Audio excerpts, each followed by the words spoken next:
Legenda mengatakan bahwa di padang pasir ada seorang gadis berpakaian putih. Kuasai sumur di tengah gurun. Minum saja air dalam 1 jam akan dihidupkan kembali. Namun, siapapun yang ingin mendapatkan air harus membayar harga tertentu.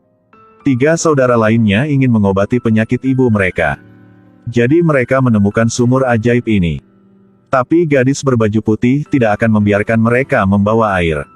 Biarkan mereka memberikan alasannya. Gadis-gadis itu pasti tidak setuju. Kata ibumu.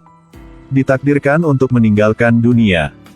Jika mereka masih mencoba untuk melanggar aturan, maka kalian akan dihukum dengan benar. Dengan itu, gadis itu tenggelam ke dalam sumur lagi. Ketiga bersaudara itu hanya ingin menyelamatkan ibu mereka. Harus mengabaikan peringatan gadis itu. Mereka masih mengambil air dari sumur dan membawanya pulang untuk ibu mereka. Begitu mereka kembali, mereka buru-buru memberi makan air sumur untuk diminum ibu mereka. Seluruh keluarga berkumpul menunggu keajaiban muncul. Seperti setelah sekian lama, masih tidak ada gerakan dari ibu. Saudara-saudara tidak bisa menahan air mata mereka. Apakah seperti yang dikatakan gadis di sumur itu? Apakah semua takdir yang tidak bisa dipatahkan? Ketika semua orang perlahan tenggelam dalam kesedihan. Lalu ibu tiba-tiba bernafas normal kembali.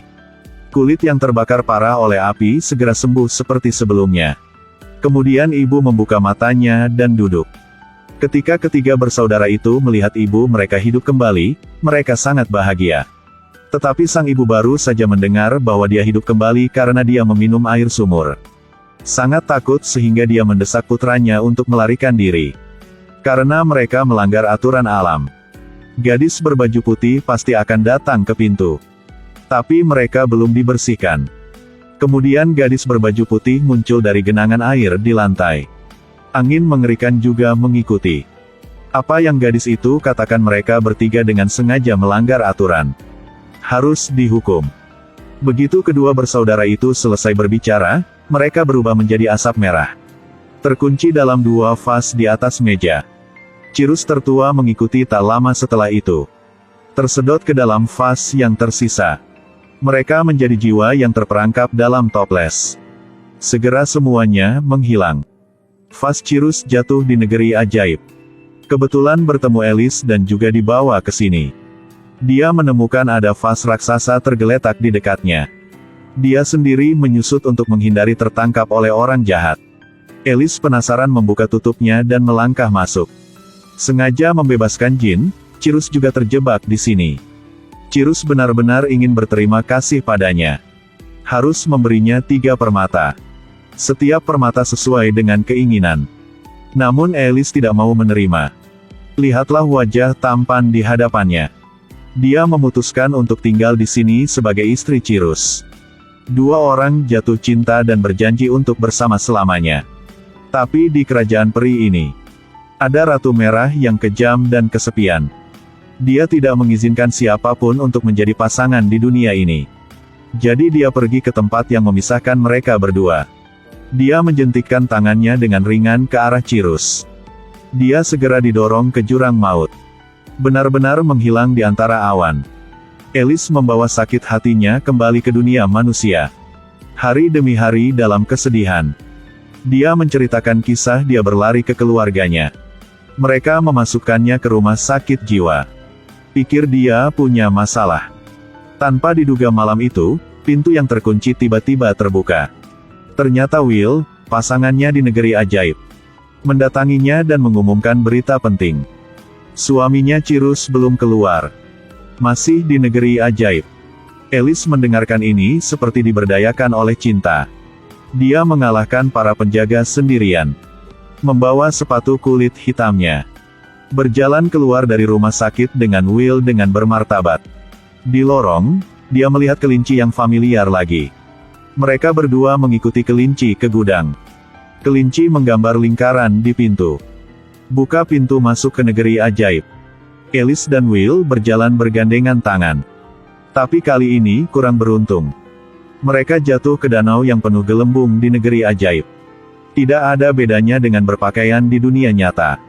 2 orang terjebak dan tidak bisa keluar. Tubuh secara bertahap tenggelam ke dalam danau.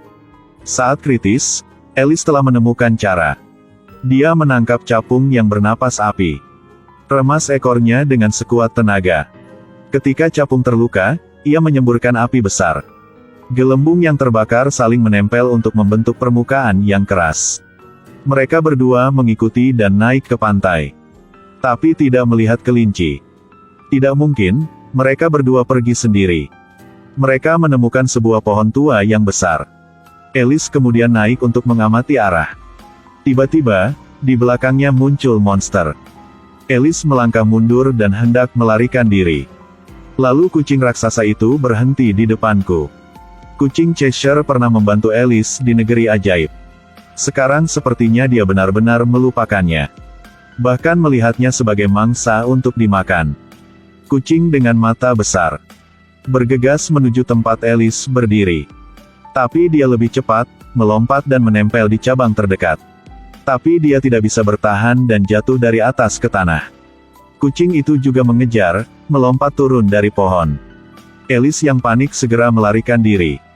Kucing itu berjalan ke arahnya selangkah demi selangkah. Dengan senyum buas di wajahnya.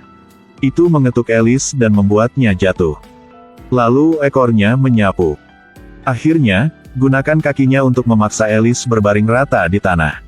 Ngiler, ternyata, Cheshire telah secara sadar dikendalikan oleh Ratu Merah. Alice saat ini hanyalah makan malam di matanya. Itu membuka mulutnya untuk mengungkapkan gigi yang tajam. Bersiaplah untuk menikmati makan malam di depannya. Ketika ribuan pound menggantung rambut, untungnya Will muncul tepat waktu. Dia menginjak punggungnya menarik perhatian kucing. Lalu sobek sepotong jamur di sampingnya. Lempar langsung ke mulut kucing. Keajaiban segera muncul. Hanya melihat kucing itu secara bertahap menyusut. Jadilah kucing kecil. Itu melompat ke rumput dan lari dari tempat ini. Alice masih belum tenang dari keterkejutannya. Temannya telah berubah.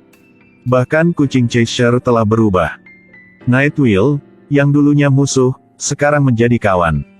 Tidak tahu apa yang akan terjadi padanya selanjutnya. Keduanya melanjutkan perjalanan mereka untuk menemukan mobil Cirrus. Mendengarkan Will, dia pernah melihat Cirrus di rumah pembuat topi gila. Tepat setelah itu sepertinya Alice melihat sesuatu. Dia tidak bisa menyembunyikan kegembiraannya dan berlari ke arah itu. Ketika dia mendorong pintu terbuka, topi akrab muncul di depan mata. Ini adalah rumah pembuat topi. Tetapi baik Cirrus maupun pembuat topi tidak dapat ditemukan. Tiba-tiba, mereka ketemu paman kelinci yang kehilangan jejaknya. Alice hanya bisa kecewa. Dia melangkah keluar dan melihat sekeliling. Tiba-tiba, dia menemukan rantai permata yang memancarkan cahaya merah. Alice sangat senang karena dia melihat Cirrus memakai kalung ini. Itu artinya dia masih hidup. Alice segera mendapatkan keinginan untuk bertarung. Menarik Will untuk terus mencari Cirrus. Mereka datang ke rerumputan dan perlahan merangkak turun. Tiba-tiba sekarang, tepat di depan mata mereka, muncul seorang pria mengendarai karpet terbang di atas.